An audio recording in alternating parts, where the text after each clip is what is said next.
नमस्कार। आज हम बात करेंगे कब हमारे ब्रेन हेमरेज या दिमाग की नस फटने के कंडीशन में सर्जरी की ज़रूरत रहती है।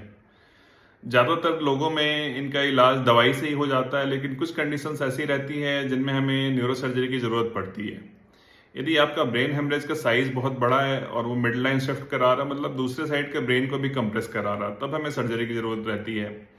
यदि ब्रेन हेमरेज हमारा वेंट्रिकल में फैल गया है और वेंट्रिकल के रास्ते को ब्लॉक करके हाइड्रोसेफलस करा रहा, तब हमें सर्जरी की ज़रूरत रहती है।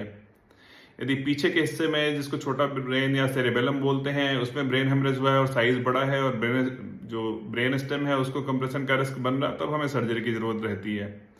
या एक अलग तरह का बोलते हैं कि एसडीएच हुआ हो, यानी ब्रेन की ऊपरी सतह पे हमारे ब्लड आ गया हो और ब्रेन को दबा रहा हो, उसकी वजह से हमारे मोटर सिम्टम आ रहे हैं, तब हमारी सर्जरी की जरूरत रहती है। मतलब हाथ पैर कमजोर हो रहा है, उसकी वजह से तो सर्जरी की जरूरत रहती है।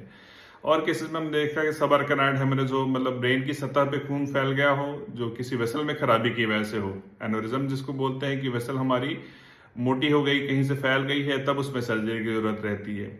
इसलिए यदि ऐसे कोई भी सिम्टम रहते हैं जिनकी जांच में ऐसा आता है कि सर्जरी की जरूरत है, तो अपनी डॉक्टर की सलाह लें ताकि सही उपचार उसका तुरंत शुरू किया जा सके।